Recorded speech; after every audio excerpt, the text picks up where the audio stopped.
Santuário de Santana e você que nos acompanha pela nossa rede do YouTube. Nós estamos celebrando hoje a festa da Sagrada Família, dentro dessa oitava de Natal.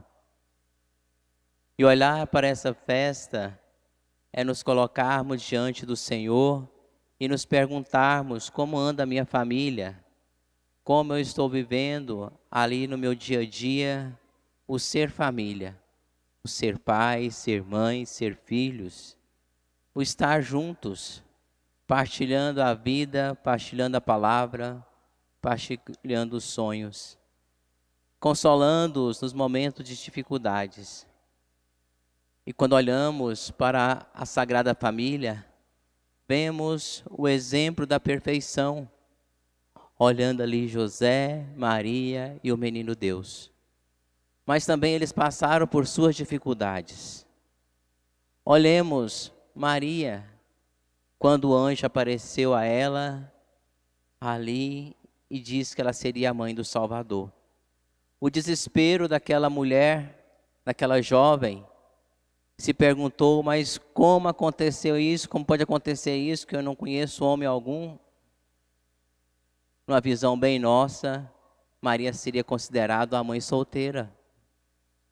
De repente, José, no desespero, queria abandoná-la.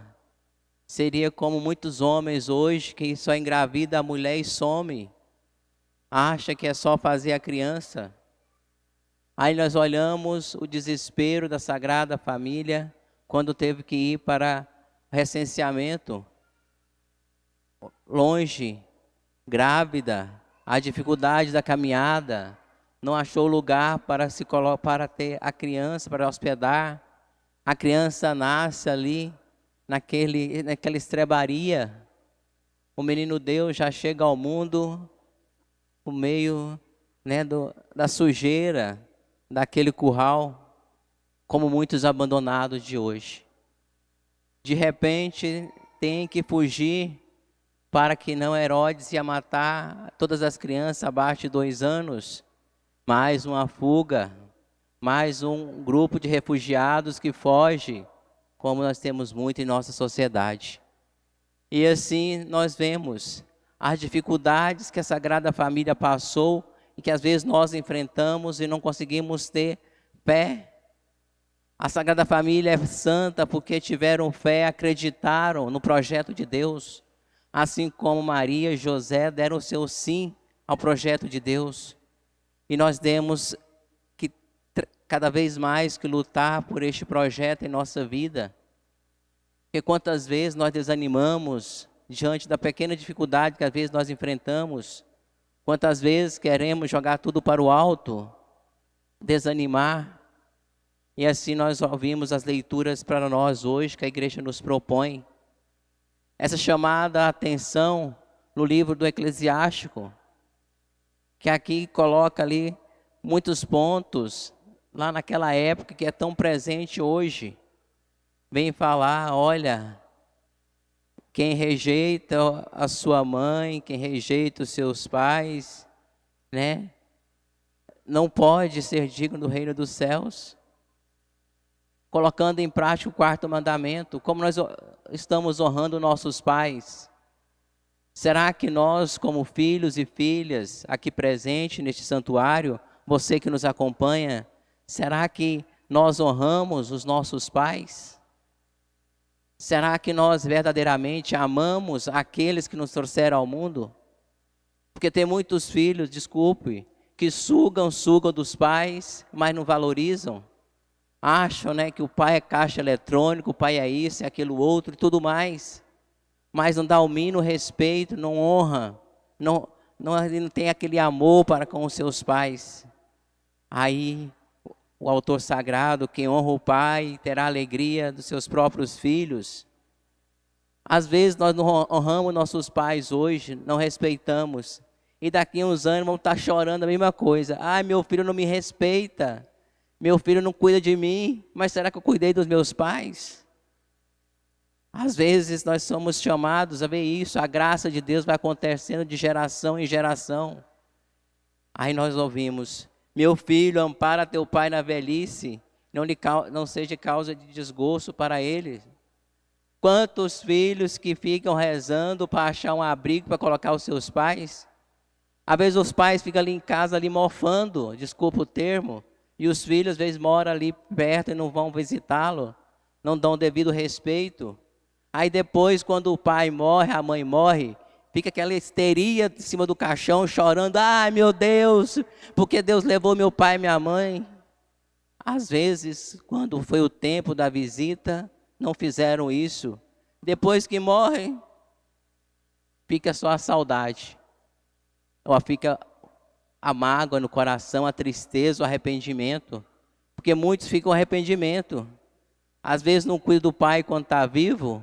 Aí depois que morre, fica, ai, eu poderia ter cuidado melhor do meu pai. Mas às vezes passou dias, semanas, meses, anos sem visitá-los. E assim, nós somos chamados a cuidar dos envelhecidos, cuidar dos nossos avós, dos nossos pais. E assim nós vamos vendo que a partir deste cuidado, voltamos ali para o início da nossa leitura. Quem honra o pai ou a mãe, alcança o perdão dos pecados. Às vezes buscamos a reconciliação com Deus e Deus nos perdoa. Mas às vezes a reconciliação, o perdão de Deus vai se dar ali, no cuidado para com os nossos pais. Mas não é fácil. Às vezes passamos também, enfrentamos algumas dificuldades. Assim nós ouvimos a nossa segunda leitura. Por isso, revesti-vos de sincera misericórdia, bondade, humildade, mansidão, paciência, suportando-vos uns aos outros e perdoando-vos mutuamente, se um tiver queixa contra o outro. Para vivenciar a família, é preciso ter a misericórdia, é preciso perdoar, é preciso ter bondade no coração, humildade, mansidão, paciência. Como que o mundo anda com falta de paciência? Às vezes ali, né, no dia a dia, nós não temos paciência com o outro, com o esposo, com a esposa, com os filhos. Perdoai-vos mutuamente. Quantas pessoas estão precisando perdoar? Quantas mágoas que carregamos em nossos corações pelas nossas famílias. Quantas famílias que não se reuniram nessa festa, nesse Natal do Senhor, não se reúnem neste final de ano, porque estão brigados por pequenas coisas. E assim, nós caminhamos com este autor sagrado que vai chamar-nos a atenção. Amai-vos uns aos outros, pois o amor é vínculo da perfeição. Chama-nos a viver a paz. Somos lembrados que fazemos parte do corpo de Cristo. Aí nós olhamos ali já mais no final. Por meio, esposas, sede solícita para com os vossos maridos, como convém ao Senhor. A solicitude. Às vezes a esposa não tem a paciência de cuidar do marido. Às vezes o marido é difícil.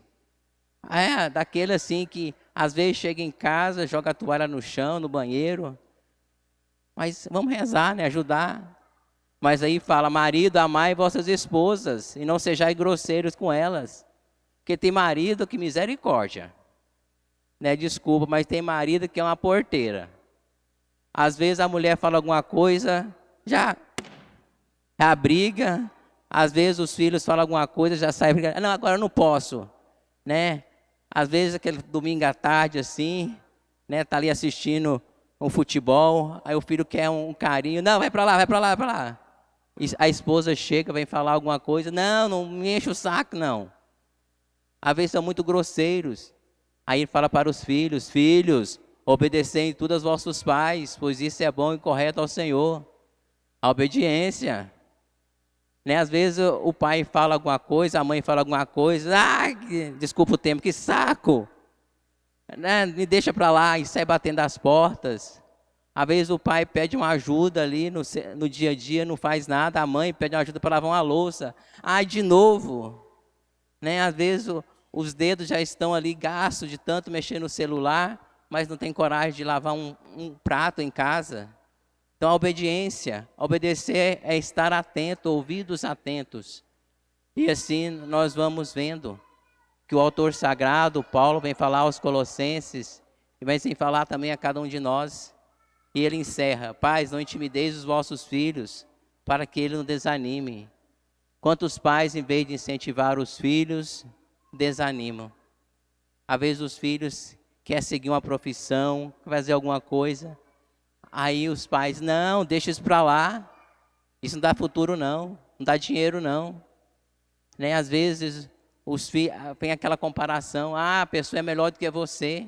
Não, se nós não ali incentivarmos nossos filhos, quem vai incentivar?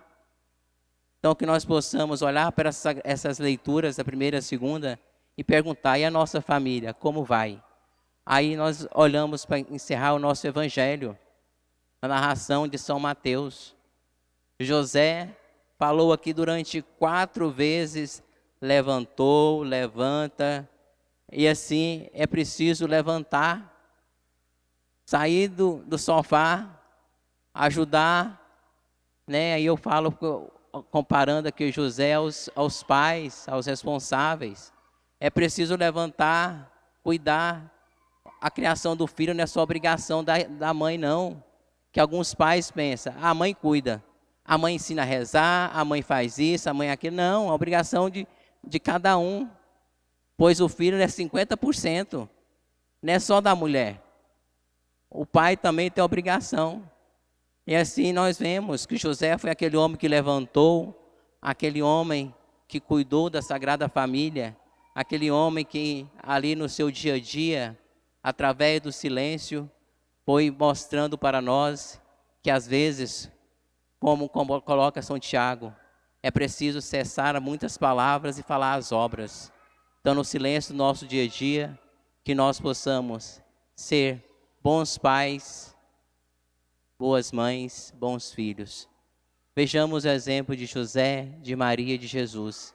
E assim, mesmo com as nossas dificuldades, nós vamos perceber que a nossa família também é uma família santa, uma família abençoada, mesmo com as dificuldades que nós enfrentamos no dia a dia. Não existe família ruim, existe a ruindade, as coisas más, é aquilo que às vezes nós falamos de nossas famílias, que infelizmente, muitas vezes, quem estraga a imagem de nossa família não são pessoas de fora, somos nós mesmos. Infelizmente, acabamos falando mal daqueles que estão debaixo do mesmo teto que nós. E que o Senhor vos dê a paz. Amém.